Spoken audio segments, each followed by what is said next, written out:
Hello, you sentient ball of stardust. My name is Casey Davis. I'm a therapist and I'm an author of the book How to Keep House While Drowning, where I talk about ways to make it a little bit easier to take care of yourself when you're overwhelmed, stressed, have mental health issues, physical health issues, or maybe you're just in a hard season of life. Maybe you're looking for a place that you can come and listen to some practical advice. This is a podcast for all of the self-help rejects. We're going to talk about skills for survival and self-kindness. And I'm going to leave the pop psychology at the door. I promise not to tell you to meditate or to journal. We're just going to give you some really insightful conversations with hopefully some practical advice. So I don't believe you need to pick yourself up by the bootstraps. I don't want you to just try harder, and I don't believe that laziness exists. So join me over on Struggle Care, where we can find compassionate solutions that help us function a little bit better. Are you struggling to conceive? You have options, and at Piedmont Reproductive Endocrinology Group, we'll make sure you have the guidance and support you need. PREG is known for individualized fertility care that's unique to every patient. We take the time to provide a reassuring and empowering experience because we believe that you deserve nothing less. Let us help you on your journey to parenthood. Visit us at pregonline.com to learn more. Get the guidance and support you need at Piedmont Reproductive Endocrinology Group. Stoveleg Media, igniting conversation. Hi, thinkers. Welcome back to another episode of I've Been Thinking. If this is your first episode, as always, welcome in. I am so glad to have all of you guys here, especially for this episode, okay? I'm super excited about this. Today, I bring you Kristen Wishart. She is the brains behind, the face behind Confessions of a Chinese Adoptee, which is a newer podcast and a really awesome Instagram page where she shares her perspectives and also lifts up the perspectives of other adoptees. So she shares a lot about the experience of being an international adoptee, growing up in America, being separated from the culture of her heritage, all of those things, and people refinding those parts of themselves on her own personal media. So today, in this episode, Kristen shares with us a whole lot about her experience as an international adoptee from China to America. Oop, knocked my pen off the thing. About growing up in America in a white family in a predominantly white community, and how all of that has affected her perspectives on the world and also her identity and kind of her perspective of herself. So we talk about the importance of representation in media. We talk about racism and bullying. Gratefully, Kristen has not had a ton of racist experiences. So I'm so thankful for that for her. We talk about narrative burden and the mystery of, not knowing where and who you came from, and how that is contextualized with the backdrop of the one-child policy in China, and how that kind of adds a little bit to the mystery and the sadness of it all. And then we also talk about Kristen's hope for future transracial and international adoptees and her complicated thoughts and feelings on that whole situation, especially international adoptions. So this is overall just a really great episode. And we even hit just a little bit on the possible overturning of Roe v. Wade and how adoption is really not the solution. So, awesome episode. I cannot wait for y'all to listen to hear. I am so glad some of y'all sent in some questions that you wanted answered from Kristen. and we got to hit on those as well. I'm just so excited again about this episode. I think it's really good, really insightful, and something that not everybody gets, an insight into. So very excited to share this with you guys. And yeah, here's Kristen.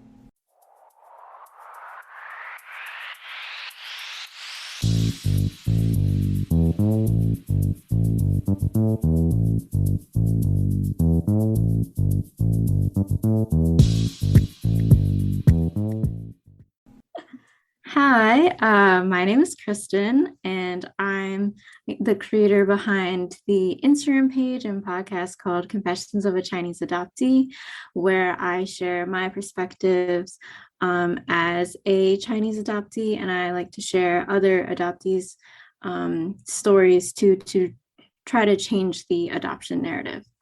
Love that. I love that. Thank you so much for coming on today. I'm really excited for my listeners here to hear more about your perspectives on being an adoptee, being adopted into America, which is a wildly different culture than China, and talking about how that shaped your life experience. Yeah. I'm sure it has been really significant. Can you tell us, were you a baby when you were adopted? Yeah, I was 5 months old when I was adopted, so I don't know Mandarin, and I don't really know Chinese culture. So English is my first language, and I grew up in upstate New York near Syracuse with a white American family. So okay, that's what I was gonna ask. What part of the country was it? Was it a white American family? Were there a lot of people of color around where you lived, or? Yeah, not too many. A predominantly white area. Yeah. I mean, there were maybe a few people of color in the town and in school, but definitely predominantly white people. Yeah. Yeah. I feel that. Yeah. Were there did you have any other, I guess, actual ethnic influence around you, or was it just a very traditional, I guess, American in the town that you grew up in?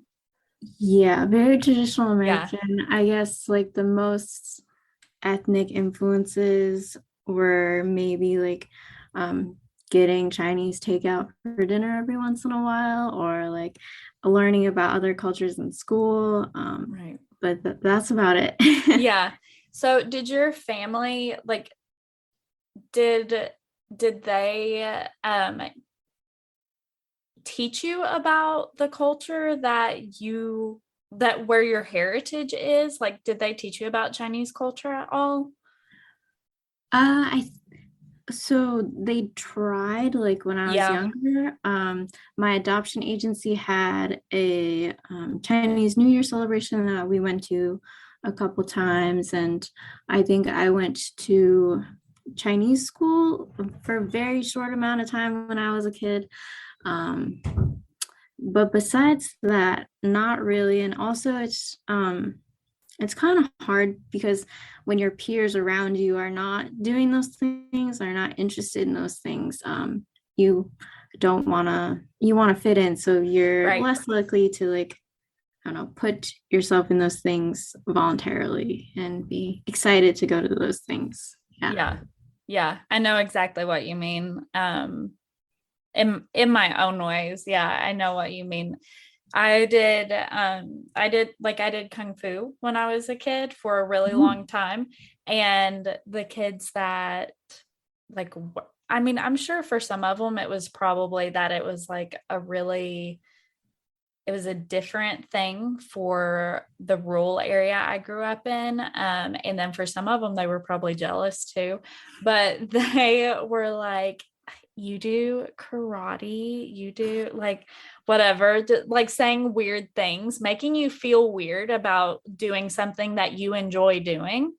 Something different. Yeah. Mm-hmm. And yeah, thankfully I powered through it, but yeah, it makes you feel really weird about it, and you don't like sharing that part of yourself with your friends or whoever because they don't appreciate it and they make you feel othered by it. Yeah, Yeah. exactly. Yeah, and Yeah. I'm sure that's even worse when you're already othered like physically.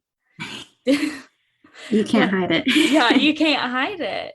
Did you like experience any, I hate to ask this, but I am curious, did you experience like any bullying or othering like because you couldn't hide how different you were from your peers? Um, not too often, thankfully. Okay, good.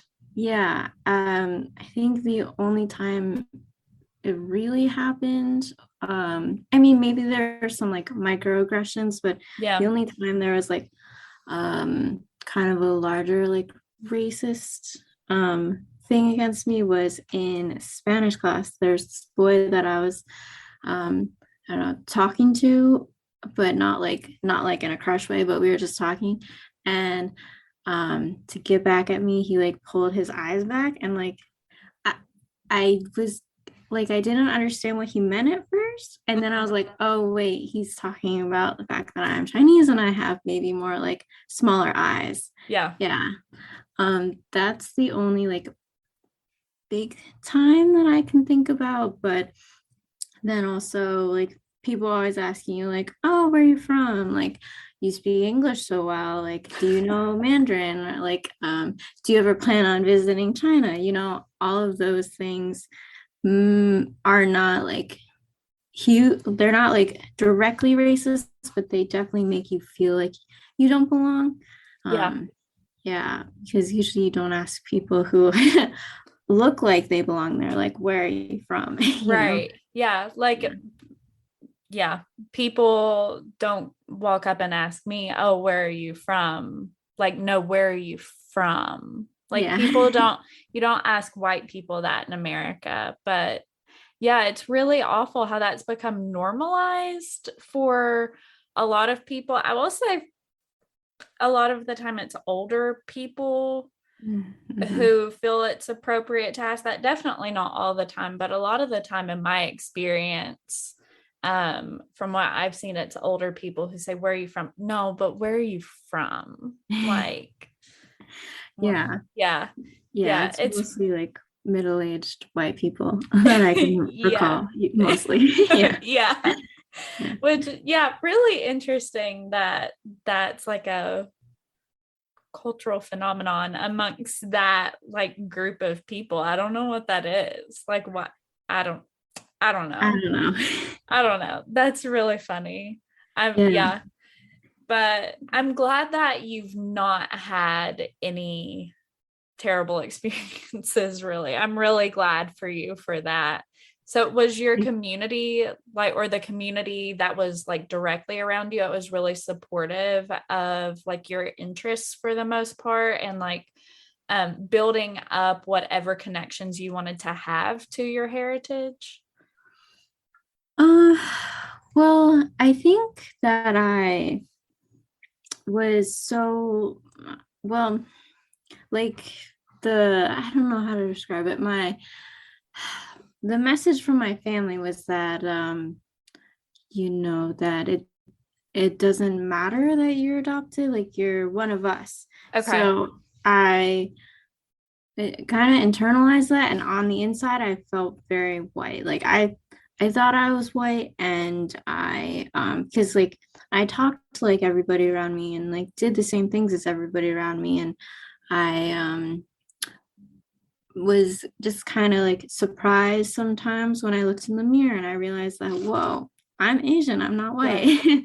Or the when people ask you where you're from. And so I didn't really try to explore Chinese culture as much when I was younger, and I was more trying to like fit in and like be white. Yeah. Yeah. So at what point did you decide you wanted to start exploring Chinese culture? Like, what kind of spurred that for you?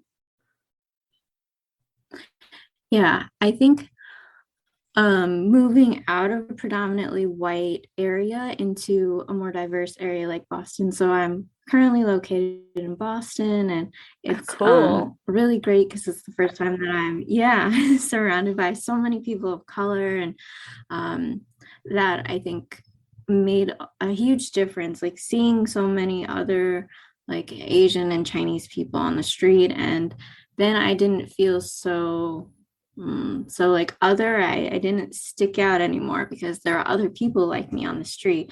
And so it kind of freed me from trying to be white so much, and being able to embrace this other side of me, like the Chinese side of me. Yeah, Yeah. that's awesome. I'm glad that you were able to find that freedom to embrace that part of you. That's really cool. Thank Did you. Yeah. did like do you feel a strong connection with your heritage and that Chinese part of you now? Um, Not super strong yet. I think it's kind of slowly getting there. Like I've Yeah. yeah, now that well, one is the representation, seeing more people around me that look like me, and then having more access, I guess, to culture, especially in the way of food. There's so many like Chinese restaurants and like other Asian restaurants here to try, and it's so cool getting closer to my or Chinese culture like that. Through food. I haven't yet tried to learn Mandarin because it's just so intimidating. It's so intimidating.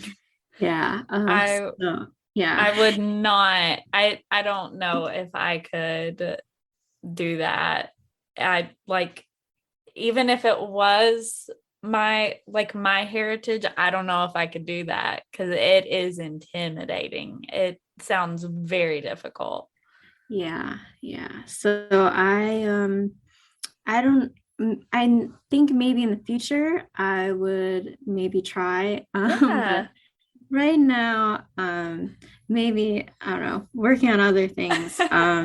Yeah. And I think also, I guess, in terms of representation, seeing more movies with Asian main characters in them is really great. Um, like I just saw Everything Everywhere All at Once. Yeah. That's in theaters right now. Yeah. And it was a really good movie, so I would highly recommend to anyone who Okay. wants to go see it. Yeah. And it's one of those things that you don't realize that you're missing until you see it. Like I never realized it was something that I needed, like needing to see other Asians on the big screen.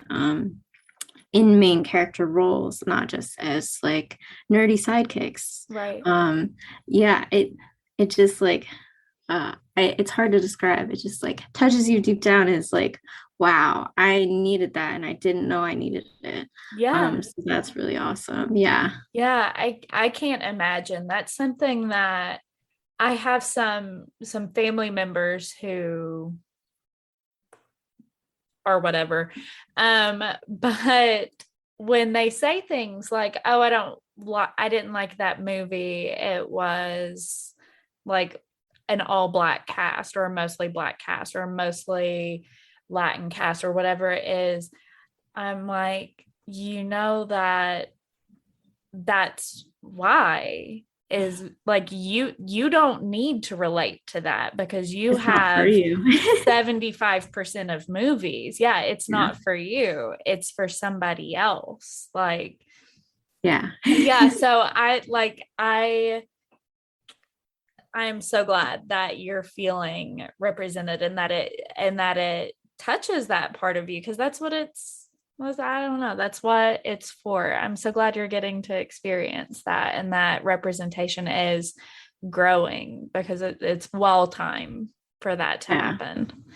yeah. So that's really great. And then also, have you seen the movie Found on Netflix? No, I've not seen that. No, that's another one that I would recommend. That one's more specific to Chinese adoptees. It's about these three Chinese adoptees who live in America, and I think they find each other through DNA matching. I think they're cousins or something, and then they go on a trip to China together. To two of them want to find their birth family, and it's really touching. I cry a lot, so I I cried Yeah. so much watching that. Yeah. I would cry. I would sob watching that. I might do that later. I might be due for a cry, honestly. So that might be later tonight what I do. That sounds really good. Yeah, it's so good, and it just, I think, gives, well, yeah, I guess it gives me hope, like seeing other Chinese adoptees. Well, they didn't, well, I don't want to spoil it for you, but seeing other Chinese adoptees like go birth family searching and like return to China, um, it gives me, I guess, hope that maybe I can someday go to China and like do some birth family searching too. Especially now with DNA, with the development and progression of DNA matching. Yeah. That's given me more hope because when I was younger, people do ask you like, "Oh, do you ever plan on finding your birth family?" And yeah, as a young adoptee, I didn't think that's something that I wanted. I said, no, I don't think so. Part of it was because I didn't think it was possible. Part of it is because you feel, well, I feel like, I felt like, my birth family doesn't want me, and they gave me up, so why would they want to see me? So I said no. But having, here's another movie for you. Having seen also One Child Nation, it's on Amazon Prime. You get to see like birth families. You can see it in One Child Nation and in Found, like birth families who actually want to like find their missing, usually daughters, Right. their missing babies. And so that was really touching, and that showed me a side of the Chinese families that I had never thought about, that I'd always imagined them as these like cold people who, didn't want these children, so they just gave them away. But it's more complicated than that. Like Yeah. a lot of families are grieving over the loss of their children and they want to find them. So that really impacted my change of view of them, and change of view of maybe like finding my birth family in the future. Yeah, that's really interesting. Yeah, I will definitely have all of those movies like listed in the show notes and the blog post and everything for today's episode, because that's so interesting. I'm definitely going to go check those out, and I would love that. I love that this is your lived experience, and you came across a different perspective that changed your ideas on it. That's really interesting. Yeah. Yeah. Yeah, well, because like as a young adoptee, I guess the narrative that you see growing up is like that your parents came to get you from China and they're so happy to have you, um and I mean, my mom said that my birth family or birth mother must have loved me because she dropped me off at the orphanage steps instead of leaving me in a trash can or in a field, so she must have loved me. But it I don't know, it's hard to like internalize that. Yeah. Yeah. Yeah, So I can't imagine, and it's also so different. I have some family members who are adopted. My boyfriend is adopted. He was adopted within his family though. So he has a really different perspective on it. And I can't wait for him to listen to this episode because I think it's going to be really eye-opening for him. He always says, I don't understand the obsession with finding your birth family or like whatever, but that's because he knows who his birth parents are. And this is what I try to tell him, like, well, you know who your birth parents are and you know they're no good. and you know you were adopted and then raised by somebody who adores you. And like, that's why you feel no connection to them. But when there's a mystery to it, when somebody doesn't know why they were given up or who they came from, it's the mystery behind it. It seems, is that how it is for you? Just the not knowing that you'd love to know more about, and kind of, it makes me tear up a little bit too. Like you kind of, I'm not trying to put words in your mouth, so I'm sorry, but like you want to understand like where and who you came from. Yeah, there's a little bit of a mystery. It's like it, because I guess it's a little bit of a mystery set against the backdrop of the one child policy. Right. So you kind of like know why, but the specific situation and circumstances are a mystery. Right. Yeah. And like, wondering like, do I look like my parents? Do I have siblings? I mean, most likely I have siblings, but I have no idea. And just like finding and seeing like people that you're actually biologically related to, because it's crazy even for me to hear this, to say it out loud, but like I've never met anybody in my life who's biologically related to me. Yeah. That's wild. That's not something I've ever thought about. Yeah. That's really crazy. That's not something I've ever experienced, and also something I've never thought about another person experiencing, like never having met a person who shares a little bit of DNA with you. Yeah. Does that make you, now that you're an adult and you have like I don't know, you have this growing perspective of the world and of who you are and all of that, like how does that make you feel?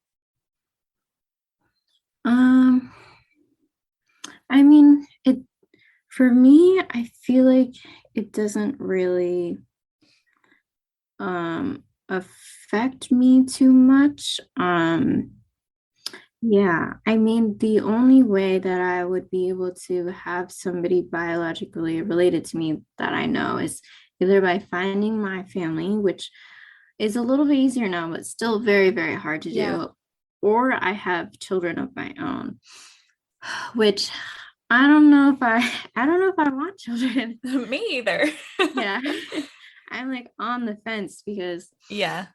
kids are a lot of work. Kids are a lot. I've got a 4.5-year-old puppy out there. She's my child. She's my perpetual toddler. Like, I adore her more than anything on this earth. I don't know how I could love a human child more than her, because she's literally my favorite thing on the planet. And I'm sure people are like, oh, if you had one, you would understand. I don't know if I want to understand. Yeah. I might just want to love her forever. I don't know. We'll see. No, but that's something my boyfriend and I have always kind of talked about too, is like having kids, and also that there are so many children out there who do need homes. Like, why add one more when there are other children who, could use help? How did on that note, I want to ask, how did you start, like what started you really getting into and learning more about other adoptees? Like, did you always wonder about it when you were a kid? Well, what do you mean? Sorry. Did you know other people who were adopted, or were you the only person you knew who was adopted? I don't know. I just love to know a little bit more about your relationship to being adopted. Sure. So actually, talking to first of all, there's a lot of actually Asian adoptees in Boston, which is really cool. Oh, cool. Yeah. Yeah. So we hang out sometimes, and that's really cool. because you get to like hang out and talk to people who just like understand and who get it, and you don't have to explain it to them, Yeah. which happens a lot to adoptees. Is I'm sorry I'm doing that narrative to you burden. right now. No. I volunteered for this. No. But this narrative burden, like when people ask you, where are you from, and then you have to tell them your whole life story to the stranger so that they can understand how you're in existence in the way you are in this place. So, but you don't have to explain that to other adoptees because they know. But talking to them, I've come to realize that my school actually had a lot of adoptees compared to other schools. There were like 5 of us, like Asian. I think we were all from China, but at least like 5 Asian adoptees in my school, which Like in your hometown and like your primary and high school. yeah, I'm thinking like in my high school, yeah, in my grade, like close to my age. So I'm sure there was more like younger than me. So Yeah. yes, yeah, my school district had a higher amount than a lot of other adoptees. So I guess I was lucky in that respect.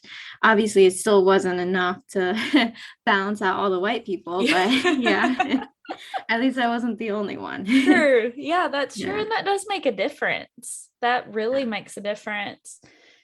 Just having one other person who looks like you, it makes you feel less alone. Yeah. Yeah. So I did have a couple like other Chinese adoptee friends growing up, which was nice. But I feel like we never really talked about bigger like adoption stuff.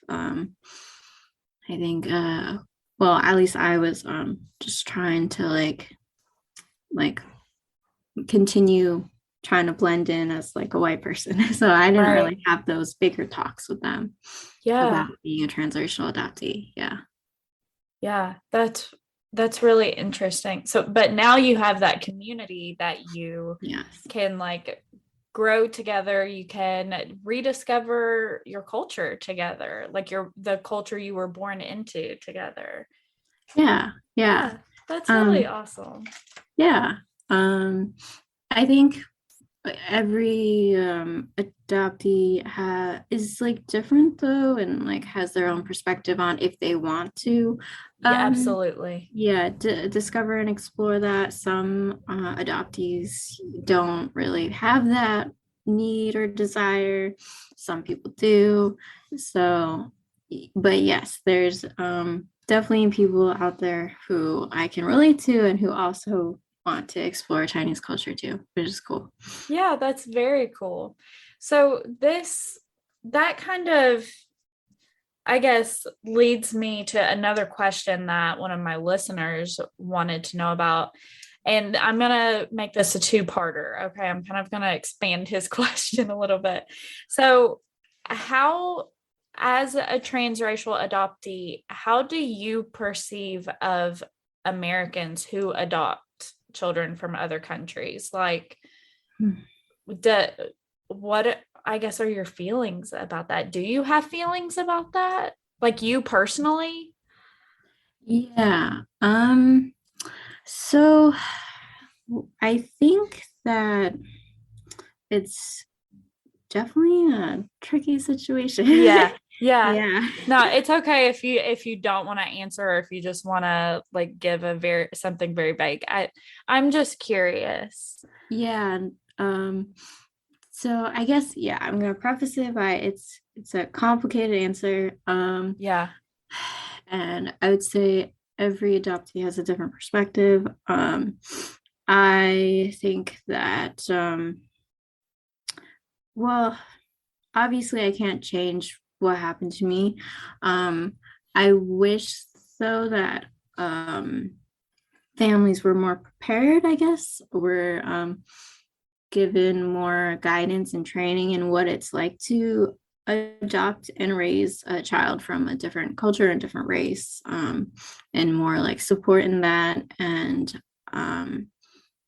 I wish that, maybe there was more support, I guess, for the family and for me as the adoptee, also in like the mental health space, um like therapy and counseling, like from the get-go. That would have Yeah. been nice.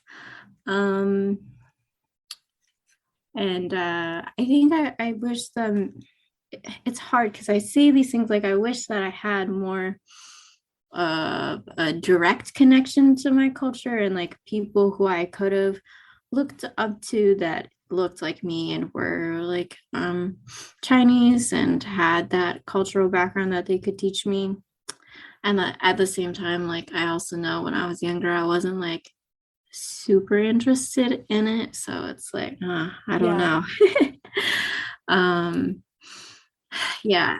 Eh, And then like I've talked to one of my friends who's also a Chinese adoptee who is like very against like international adoption. Okay. Yeah, and thinks that it shouldn't happen.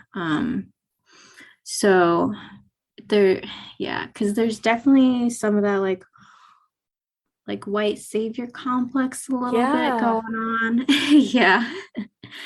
And I think that's part of why I started but the Instagram page and the podcast is to bring to light more of the adoptee narrative, that it's not all like rainbows and sunshine, that uh, it's not, and it's not all about the adoptive parents who adopt the children. I think it should be more centered on the children and their experience, Yeah. and like being adoptee like as a child and then also like growing up, because these things, you don't just like grow out of them, you're always an adoptee. you know Yeah. yeah. Yeah. That's really awesome that you have taken your experience and you're, hopefully turning it into something that people can learn from and working to change that narrative that it is about the child, because so often it is like about the parents.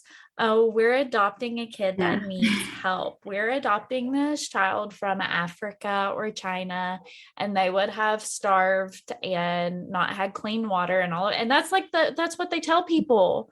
And that's Yes. what people think and what people say about them. Oh my gosh, they're such great people. They're adopting this Yes. child. Like, yeah, Yeah.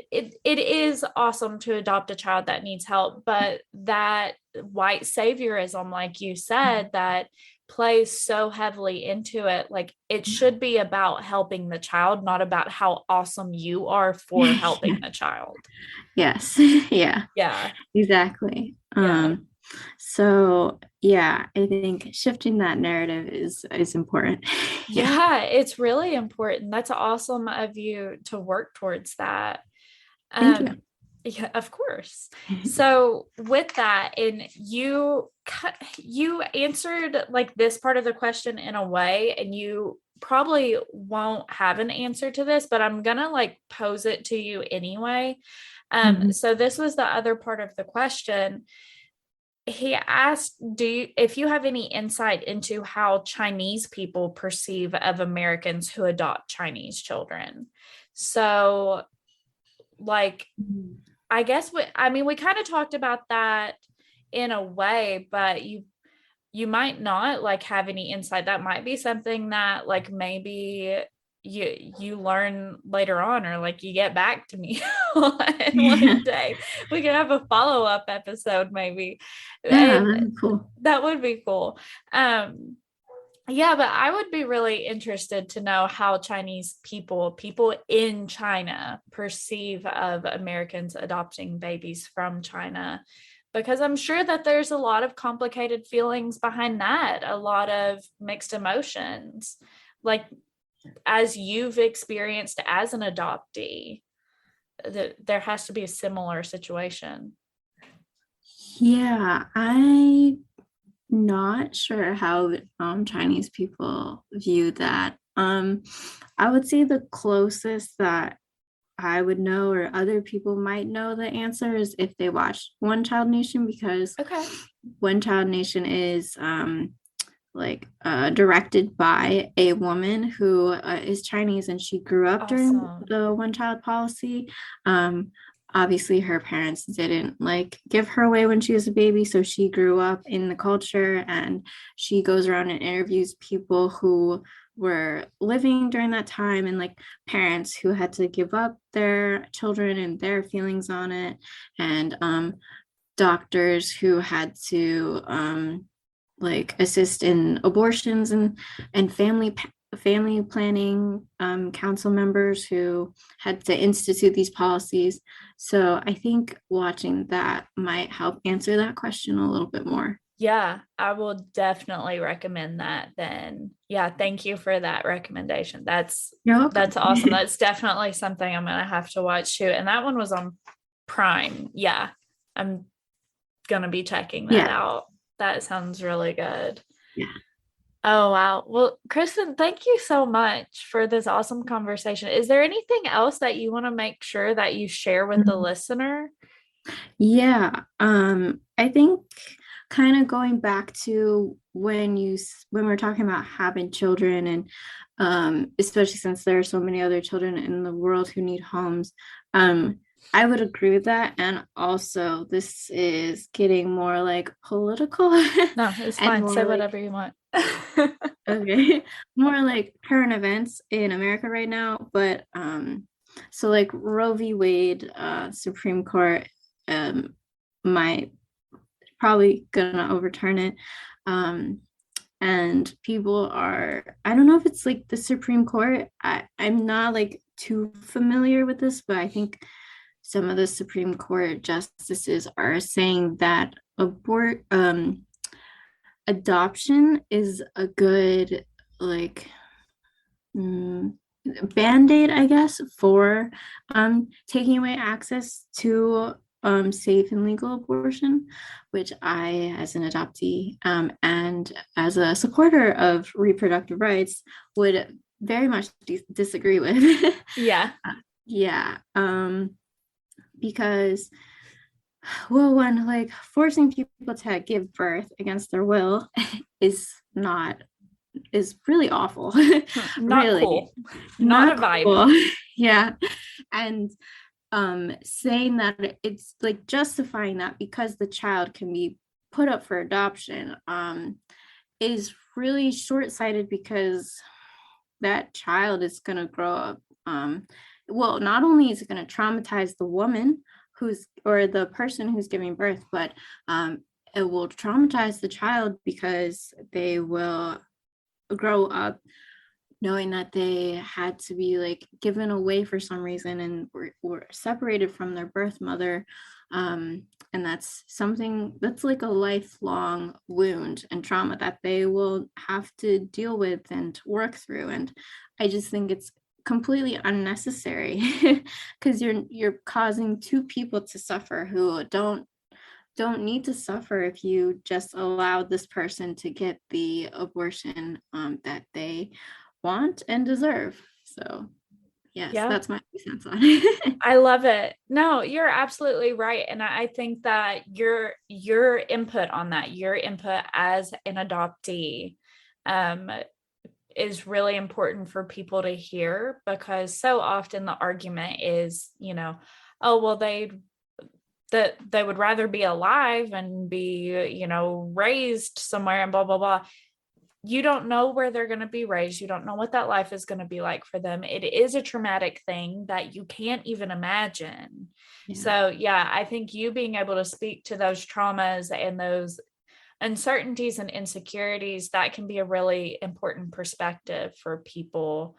Might not change their mind, but it's important to give them, all of the perspective. And that's what I want to do here on I've Been Thinking, is sharing people's perspectives to challenge the way people think and to make them think more critically, because so many people live in an echo chamber and live in this room where they hear only what they allow through the door. And hopefully, I've been thinking, reaches people in a safe space where they can consider these new things and new people's life experiences and all of these things so that they can grow and become better humans. So I'm really grateful for you sharing yourself today so that hopefully we can help some people grow and think differently and think in new, better ways. Yeah, I hope so too. Thank you so much. So. You're so welcome. Tell the listener where they can find you, all about your podcast, like where to find it, all of the above. Yeah, so I have an Instagram page at Confessions of a Chinese Adoptee. And then I also have my podcast, which right now only one episode up on Spotify and iHeartRadio, but I'm working on, submitting it to Apple Podcasts, and then also working on, uploading more episodes in the future for sure. And then, I also am, this is a little, I guess, related, but I also am launching next Monday a one-on-one coaching program, like Start Your Mindfulness Practice, if anyone is looking to get more into mindfulness and learn about like journaling and affirmations and tarot cards. So I can send you a link for that when that launches. Awesome. Yes, please send me a link to it. I will definitely share that. This will either be out right before that or right after that. So okay, I'll let everybody know. And I will post that link for you. Oh, that's so awesome. Thank you. You're so welcome. Thank you again, Kristen, so much for coming on. And everybody who listened today, if you're not already following I've Been Thinking at I've Been Thinking Pod on Instagram, patreon.com/I've Been Thinking Pod for extra video content and early and extra episodes. And check out the blog, I've Been Thinking Pod.com, for notes on today's episode and more blog posts and notes for other episodes and stuff like that. So thank you again for being here, and thank you listeners for being here. Yeah, thank you so much for having me. Of course.